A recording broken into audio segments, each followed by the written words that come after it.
ബംഗ്ലാദേശിലെ ആഭ്യന്തര സംഘർഷവും ഭാരതവുമായുള്ള തർക്കവും നിരീക്ഷിക്കുന്നുവെന്ന് റഷ്യ. നിലവിലെ സംഘർഷങ്ങൾ അടിയന്തരമായി ഒഴിവാക്കണമെന്ന് റഷ്യൻ അംബാസഡർ വ്യക്തമാക്കി. അയൽരാജ്യവുമായുള്ള പ്രശ്നം ബന്ധങ്ങളെ വഷളാക്കുമെന്ന മുന്നറിയിപ്പ്. ബംഗ്ലാദേശിന്റെ സ്വാതന്ത്ര്യത്തിനായി ഭാരതം വഹിച്ച പങ്ക് മറക്കരുതെന്നും ഓർമ്മപ്പെടുത്തൽ. And of course, we share our concerns regarding the situation here also. I mean, the geopolitical situation. The sooner you reduce the tension and find a way for reducing this tension with India, the better. Because since, as you has already mentioned, historically since 1971, when Bangladesh has gained the independence, mostly because of Indian help as well. And Russia also supported in this regard. And shoulder to shoulder, India, Bangladesh and Russia, we were together. As you remember that we cleared the Farway.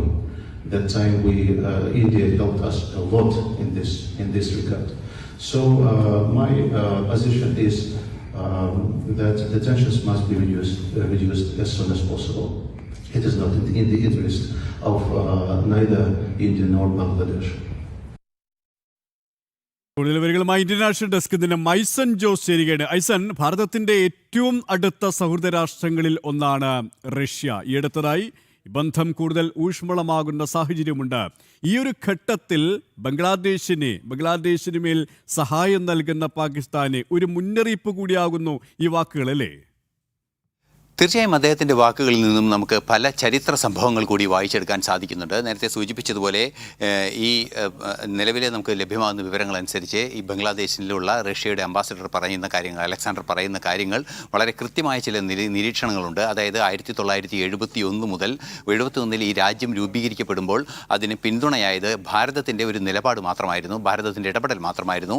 ആ ഭാരതത്തിൻ്റെ ഇടപെടലിനെ പൂർണ്ണ പിന്തുണ അന്ന് Russia നൽകുകയും ചെയ്തിരുന്നു. അതുകൊണ്ട് തന്നെ ഇക്കാര്യത്തിൽ ചില നിലപാടുകൾ സ്വീകരിക്കാൻ റഷ്യ ഉത്തരവാദിത്വത്തോടെ നീങ്ങുന്നു എന്ന കൃത്യമായൊരു നിലപാട് അറിയിച്ചുകൊണ്ട് തന്നെയാണ് അദ്ദേഹം ഈ ബംഗ്ലാദേശിലെ സംഘർഷം ഉടൻ തന്നെ അവസാനിപ്പിക്കാനുള്ള നീക്കങ്ങൾ സ്വീകരിക്കണമെന്ന് ബംഗ്ലാദേശ് പ്രധാനമന്ത്രിയോട് അഭ്യർത്ഥിക്കുന്നു അല്ലെങ്കിൽ ആ നിലപാട് അറിയിക്കുന്നുവെന്ന് അദ്ദേഹം പൊതുവേദിയിൽ തന്നെ കൃത്യമായി പറഞ്ഞത്.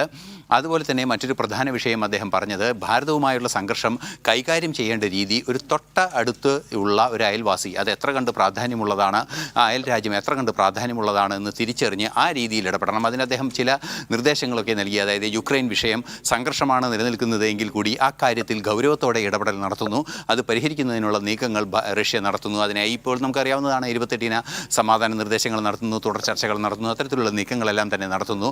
അത്തരത്തിൽ നീക്കങ്ങൾ നടത്തി ഇരു രാജ്യങ്ങളും തമ്മിലുള്ള സംഘർഷങ്ങളുണ്ടെങ്കിൽ അവ പരിഹരിക്കുക, സംഘർഷം പൂർണ്ണമായും ഒഴിവാക്കുക എന്ന കൃത്യമായ നിലപാടാണ് അറിയിക്കുന്നത്. തീർച്ചയായും നമുക്കതിൽ നിന്ന് വായിച്ചെടുക്കാൻ സാധിക്കുന്നത് അമേരിക്കയുടെ ഇന്നത്തെ ചില താല്പര്യങ്ങൾ പുറത്തു വന്നിരിക്കുന്നു.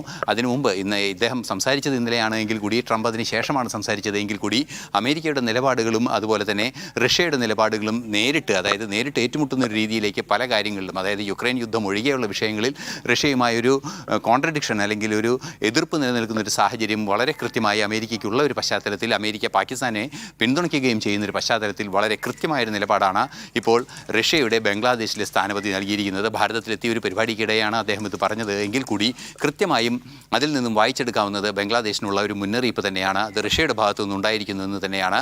ഒരു പക്ഷേ നമുക്കറിയാവുന്നതാണ്, അന്ന് ഏത് രീതിയിലാണോ സമാധാന ഭംഗം അന്ന് വരുത്തിയത്, പാകിസ്ഥാനുമായുള്ള സഹകരണത്തിലൂടെ അത്തരത്തിലേക്ക് പോവുകയാണെങ്കിൽ ഒരു ഇടപെടൽ ഭാരതത്തിന് നടത്താൻ പൂർണ്ണ പിന്തുണ റഷ്യ നൽകുമെന്ന ഒരു ഇൻഡയറക്റ്റ് മീനിങ് അല്ലെങ്കിൽ ഒരു പരോക്ഷമായ അർത്ഥം കൂടി ഈ നിലപാടുകൾക്കുണ്ട് എന്നാണ് മനസ്സിലാക്കാൻ സാധിക്കുന്നത്.